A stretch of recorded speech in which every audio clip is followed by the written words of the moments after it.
Hello and welcome to the Passenger Seat Podcast, a podcast designed to fill your passenger seat with chat about classic cars, all recorded from my 1968 Morris Minor Peggy.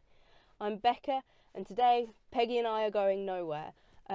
It's nothing to do with the breakdown that I'm going to tell you about today. As you'll find out at the end, we've actually managed to quite easily rectify that.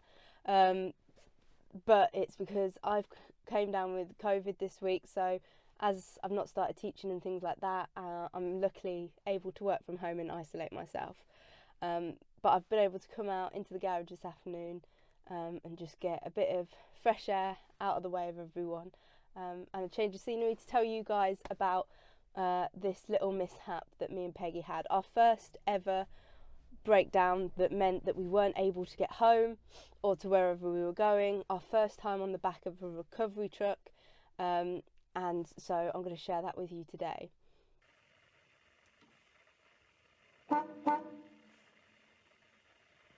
Now, what I'm telling you about today, I've actually started referring to as kind of the world's luckiest breakdown. Of course, it's always unlucky to break down, and there's loads of stuff that you can do to prevent that happening. But for me, this was an incredibly lucky breakdown for so many reasons, and if it was going to happen, I'm so glad that it happened in the way that it did. So that's what I'm going to tell you about today.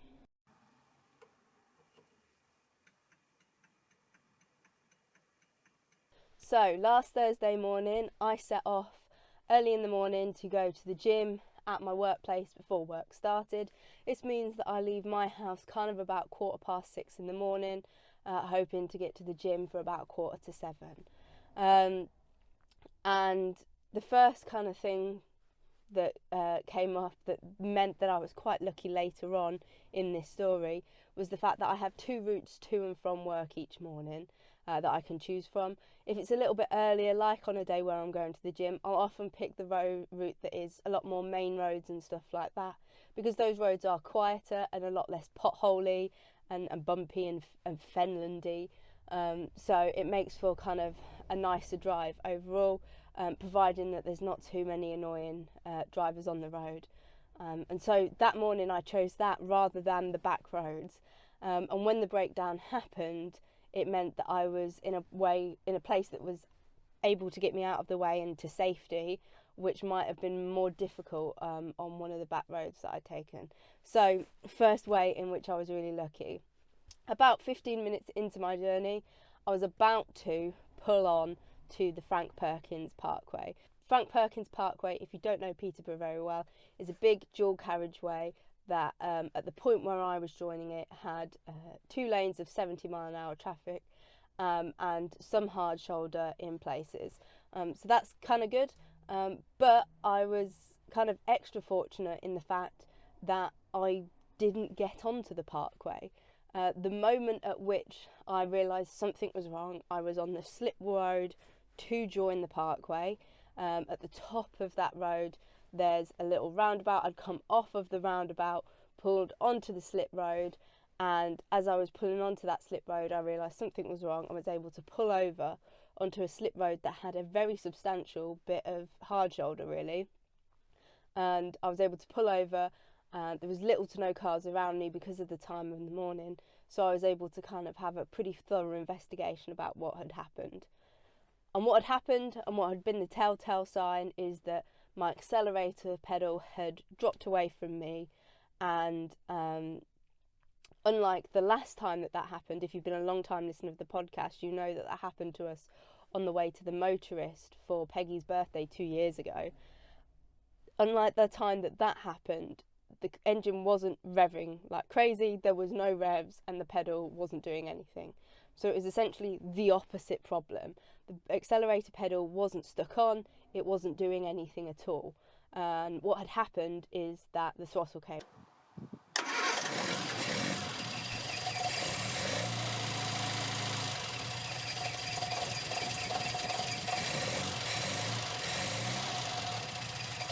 Had snapped. Now, really, to make this the luckiest breakdown in the world, I'd have had a throttle cable in the back. I did know that it was a problem. I'd been told about November that it was probably on its way out, and it would be something I'd need to replace in the not too distant future. but it just hadn't been one thing that I'd remembered to stick on one of my orders for spares. So unfortunately, I hadn't got one with me.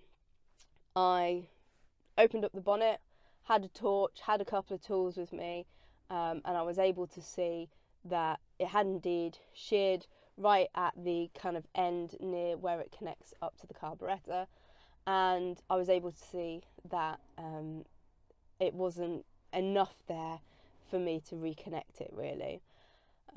So I rang my dad, which I'm not sure he was particularly thankful for, because I just wanted to check that there wasn't much I could do at the side of the road. And I also put a message in the young members chat in case any of them had any suggestions either. And the kind of consensus was that there was stuff that I could do, but given that I was about to pull onto a 70-mile-an-hour road, I was reasonably safe where I was.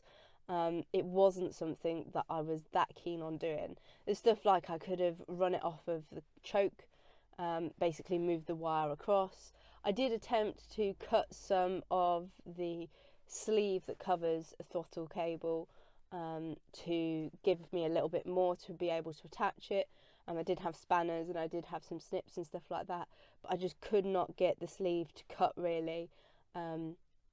And it was kind of, the road was getting that little bit more busier where I wasn't that confident in kind of hanging about. And by that point, I'd made the decision that I might as well put the call out to the RAC, make use of some of my membership with them, and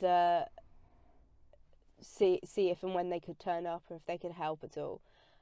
So I wasn't too stressed, given the time in the morning, given the fact that I wasn't needed at work for a meeting until 12. I could do some work from home and stuff like that, and kind of get myself caught up. Again, another lucky thing, teaching hadn't started yet. It was so early in the morning that even with a 2-3 hour wait, I could be back doing my job only an hour or so later than I would usually start. So again, a huge amount of luck there, really. So I'd got my triangle out and put that a little bit further up the slip road, put myself a high-vis jacket on, got myself out of the way of the car, and the RAC had been contacted. Now, when contacting the RAC, there wasn't actually an option on the drop-down of kind of things that I could click on their online reporting form of throttle cable snappage. So the closest that I could find, I think I went for, was like engine not working. And I figured that like when a patrol guy turned up, I could explain, but also there was a box where you could put extra details. So I said that I was a lone female on my own, and that I knew that it was the throttle cable that had snapped that had caused the issue. So that was all reported. And initially I got a text message that suggested that they wouldn't be able to fix it roadside. So here was some information about some local garages if I wanted to get it taken there. But knowing the job, knowing the issue, I didn't feel that that was going to be something I needed to do. So I wasn't that interested in that. And then I got a message come through that said it was going to be about 180 minutes, so 3 hours before somebody could get to me. However, it was about an hour later when I got a message that said somebody was on the case, that a case had been kind of picked up and was kind of being looked at by someone. So a much faster response than I'd have expected from that initial estimate. And I wasn't doing too badly. I'd remembered in the morning to pick up my big coat, so I wasn't cold. I'd got a drink with me, got all the stuff that you've seen in previous videos I keep in the car. So I wasn't that bored, I was safe, I was pretty warm, it wasn't raining. So I wasn't that stressed that I was kind of waiting a little bit of time. But that message came through that they were on the case, and so that was some great news. About 6 minutes after that, I got a text message that gave me the tracking details for a patrol van run by a guy called Ben. And not long after that, I got a call from Ben asking for some kind of more detailed instructions as to exactly where I was, because the pin location was confusing him a little bit as to where exactly I was in relation to the parkway. So explained kind of I'd come from one direction, gone round this roundabout, and I was come off that roundabout onto the slip road onto the parkway. He said, totally understand that. Whereabouts, what's the issue, do you know? And so I explained that I was in a 1968 Morris Minor and that the throttle cable had snapped. So that was the kind of issue that we were dealing with. And I think Ben sounded a little bit nervous from the moment that I said 1968. I'm not going to lie, I'm not sure he was quite prepared for a Morris Minor that early in the morning on a Thursday. So he says, okay, I think it might be best that we just get a recovery vehicle to you and get you kind of back to wherever you want the car. Where would you like the car delivered? Do you want it to your house or to a garage? And I said, just get it to my house. I can switch cars, go out in that and get it fixed myself. So he said, yeah, no problem. I'll just ring up kind of the office and tell them to switch you to a recovery vehicle. I've since heard that some of the recovery services do carry the appropriate cables and are pretty happy to be able to help with those sorts of things, or at least carry a bit of wire that means that they can switch a little bit on the end to help get you home, at least. But it might well be that the RAC vans do cover that, and Ben just wasn't familiar with what I was talking about and wasn't too sure. That's fine. I got home in the end. Doesn't matter to me. I've been able to fix the car since.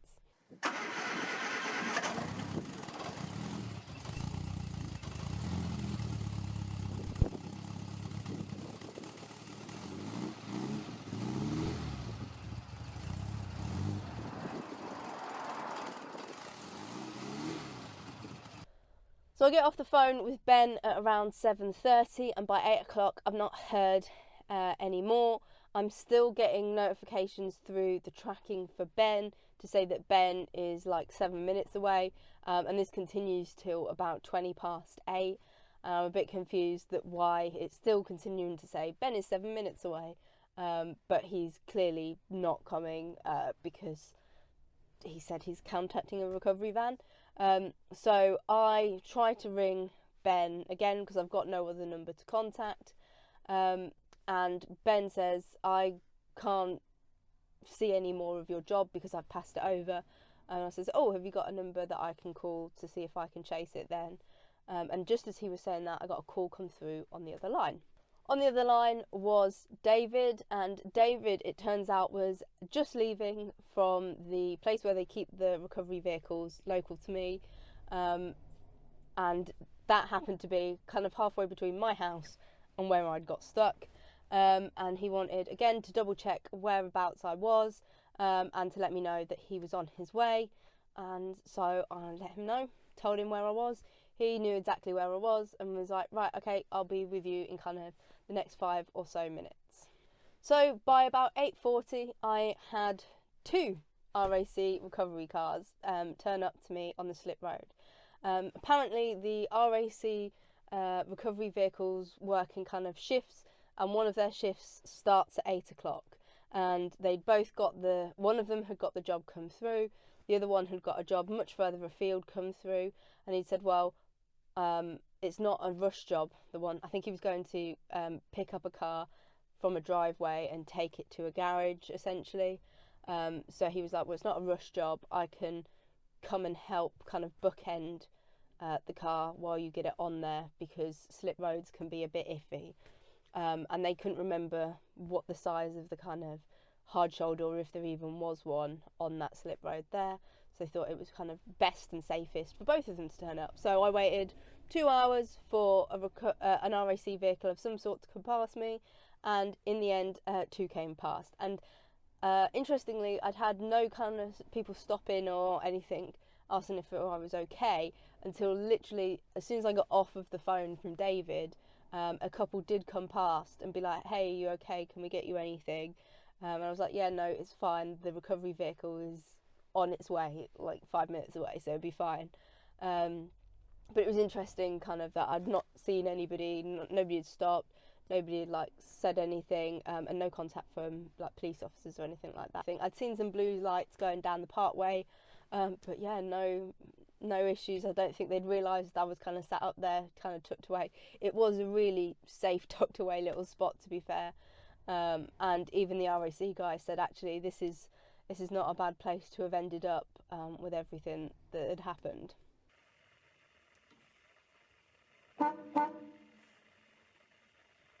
Peggy got loaded up, and it was a little bit of a weird sight seeing her go on the back of a low loader. She looked ever so tiny on the back of their recovery truck. Obviously, the recovery trucks are designed for the size of some of the vehicles out on the roads today. So she looked ever so tiny on the back of it, and it was a little bit of a weird sight to see, but not a particularly sad one for me, because I knew what the issue was.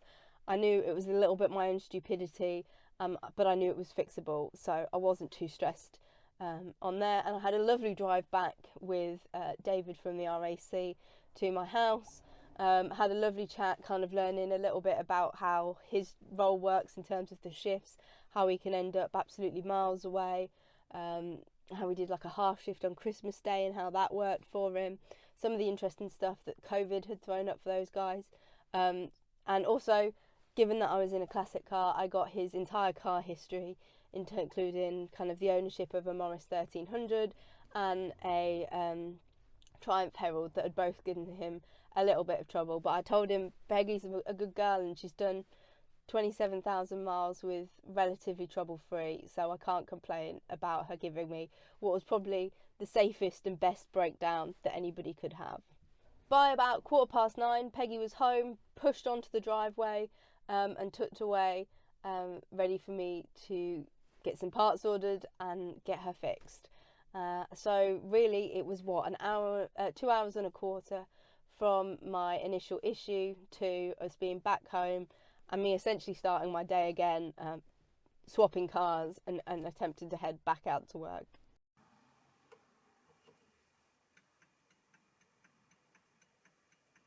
That was our experience of our breakdown. How do I think I was lucky? Well, as I've said, I had a really lucky choice in the fact that I had gone that route and that I wasn't in anybody's way on the way to work for themselves. I was stopped in a really quite safe space. There was a hard shoulder. There wasn't big fast cars going past me.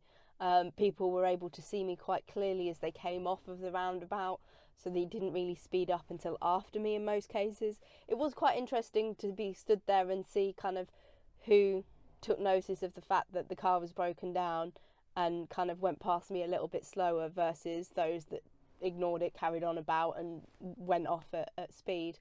But I wasn't in any great risk, really. I had my big coat with me, not this one, but my big thick woolen coat that came all the way down to my ankles, so I was really quite cosy. Although I do have to say, David from the RAC had done a wonderful job of making sure that the recovery van was really toasty when I got in. So whilst I wasn't freezing stood at the side of the road, I certainly felt very cosy once I got inside the recovery truck. The weather was good. There was no rain. It wasn't that windy. It certainly wasn't as cold as we've had it recently. It was a relatively mild day. I was kept warm and dry for the most part by my coat and a little bit of jogging on the spot, which actually got me about the same amount of steps as I'd got if I'd gone to the gym for an hour. So no losses really there. So I was warm, I was dry, and yeah, the weather wasn't too bad. My wait, all things considered, had been quite short. I had heard some horror stories of people with recoveries recently where they'd been stuck there for hours, where the car hadn't been recovered for ages. I know, having have it happen quite close to home, having it happen quite close to where they keep the recovery vehicles and quite close to the start time for the recovery shift, all that stuff worked in my favour for it being a short wait, but goes to show just how kind of lucky I was in that regard. It was also relatively low stress for me. I wasn't stood at the side of the road really worried. It was interesting talking to David about kind of how stressed some people are by the time that they get into his vehicle, about kind of what might be wrong with their car, how much it's going to cost and things like that. in my time at the side of the road, I'd managed to go on the spares websites, check out how much a throttle cable was, realise it wasn't much more than £9, and that it could be with me tomorrow or the next day, and that it was a relatively easy fix. So I wasn't too stressed about that, and managed to get my head round fixing it in a couple of hours over the weekend with the help of Google and also some fantastic guys in the Morris Minor Young Owners WhatsApp group who made me realise some of my silly mistakes in trying to fit it. So big thanks to those guys. And also, just to top it off, getting in the vehicle with the two recovery guys who came to meet me were both really complimentary about Peggy, which always puts you in a good mood when somebody says something nice about your car. And obviously David, who actually brought me back home, pushed Peggy onto the driveway, was a car keen individual who had some lovely stories. And that just made it a nice enough trip in a recovery vehicle, as much as you can hope.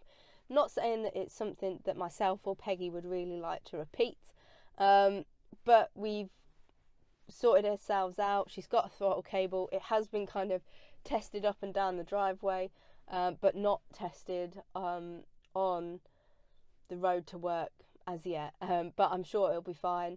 And I also ordered a second spare throttle cable, because now I've done it once, I know how easy it is to do. It shouldn't be something that I would need to call a recovery truck for in the future if I've got a spare with me, because I know the spanner sizes, etc. that I need. They can all be in my spares bag in the boot. So yeah, that was the excitement of last Thursday. Hopefully this Thursday has been a bit more chill and relaxed and less stress and less dramatic, but it did make for an interesting Thursday morning. It's a story that I can tell, and I've got to tell you guys, and I hope that if you follow me on Twitter or Instagram or wherever, if you saw kind of some of the posts that I put up during the week about the incident, you've enjoyed kind of hearing the full details of it today, and finding out exactly what happened, how it went, and what my experience of kind of actually using my breakdown cover for the first time was like. So that's it for this week. Thank you ever so much for listening. In the meantime, if you're able to get out and drive, unlike me at the minute, drive safely and happy motoring.